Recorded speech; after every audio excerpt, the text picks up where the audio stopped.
श्री स्वामी समर्थ. नमस्कार स्वामी भक्तांनो, तुम्ही स्वामी चरित्र सारामृत वाचता, परंतु तुम्हाला ही एक गोष्ट माहीत नाही. स्वामी समर्थ चरित्र सारामृत वाचताना ही एक चूक टाळा, नाहीतर तुमच्या पारायणाचं फळ तुम्हाला मिळणार नाही. चला तर मग आजच्या व्हिडिओला सुरुवात करूयात आणि आजचा व्हिडिओ स्किप करू नका, जेणेकरून सगळी माहिती तुम्हाला मिळणार आहे. आज मी जे सांगणार आहे ते केवळ अश्रूंमधून उमटलेल्या सत्याचा हुंकार आहे. तो भक्तांच्या अश्रूंमधून उमटलेल्या सत्याचा हुंकार आहे. अनेक जण स्वामी चरित्र सारामृत वाचतात, काही रोज, काही गुरुवारी, काही संकटात. पण तरीही मनात प्रश्न राहतो, मी एवढं वाचतो तरी माझ्या आयुष्यात बदल का होत नाहीत? तर याचं उत्तर फार साधं आहे, पण ते स्वीकारायला फार अवघड आहे. मैत्रिणींनो, व्हिडिओ आवडणार असेल किंवा स्वामींना तुम्ही लाईक करत असाल तर आजच्या व्हिडिओला नक्की लाईक करा. ती एक मोठी चूक म्हणजे स्वामी चरित्र सारामृत वाचताना जी एकच चूक होते ती म्हणजे वाचन करताना मनाने तिथे नसणं. हो, डोळे शब्दांवर असतात, पण मन मात्र मोबाईलवर, काळजीत, भविष्यात अडकलेलं असतं किंवा एखाद्या वेदनेत अडकलेलं असतं. स्वामी म्हणतात, माझं नाव घेताना जर तुझं मन माझ्याकडे नसेल तर ते केवळ आवाज आहे, भक्ती नाही. भक्ती असेल तर आवाज हा अंतर्मनातून येतो आणि सर्व जे लक्ष आहे ते स्वामींकडे वेधलेलं असतं. मैत्रिणींनो, स्वामी भक्तांनो, चरित्र वाचन म्हणजे काय? तर चरित्र वाचन म्हणजे कथा वाचणं नाही, ते स्वामींशी संवाद आहे. ते मनाच्या दारावरची थाप आहे, ते आत्म्याचं शुद्धीकरण आहे. पण आपण काय करतो माहिती आहे? घाईघाईत एक अध्याय मनात विचार, आज इतकं वाचलं, इतकं झालं आणि उठतो. स्वामी शांतपणे पाहत असतात. हो, रागावत नाहीत, ते रागावत देखील नाहीत, पण ते थांबतात. आपल्यावर कृपा करण्याचे कमी येतात आणि आपल्याकडे ते लक्ष देत नाहीत.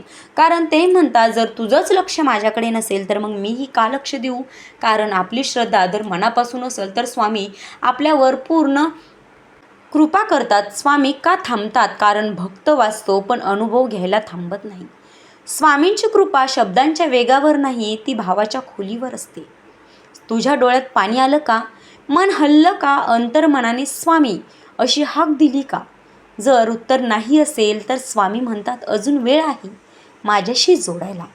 आणखी एक सूक्ष्म चूक, काही जण चरित्र वाचतात पण त्यानंतर लगेच नकारात्मक बोलणं, तक्रार, दुसऱ्यांची निंदा, राग, अहंकार. स्वामींचं नाव घेऊन जर मन अशुद्ध ठेवलं तर ते पारायण फक्त पुस्तकांपुरतं राहतं.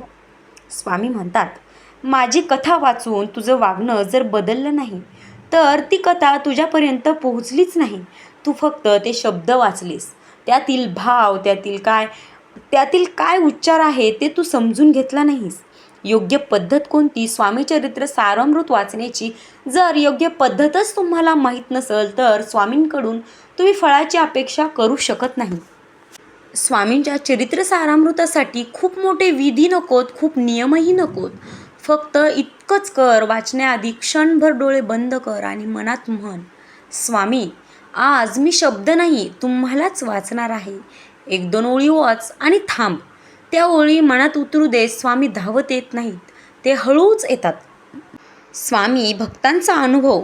एका भक्ताने सांगितलं, मी रोज चरित्र वाचायचो पण काहीच घडत नव्हतं. एक दिवस रडत वाचलं आणि त्या दिवशी स्वामी माझ्याशी बोलले. स्वामी शब्दात नाही, ते भावनात बोलतात. जर फळ मिळत नसेल तर स्वतःला दोष देऊ नकोस, स्वामींना दोष देऊ नकोस. फक्त स्वतःला विचार, मी वाचतोय की खरंच स्वामीशी जोडतोय? हा प्रश्नच तुझं पारायण बदलून टाकेल. स्वामी म्हणतात, तू मला वाचू नकोस, मला अनुभव. माझ्या शब्दांमध्ये नव्हे, माझ्या करुणेत राहा. आजपासून चरित्र वाचताना ती एक चूक टाळा, मनाने तिथे राहा.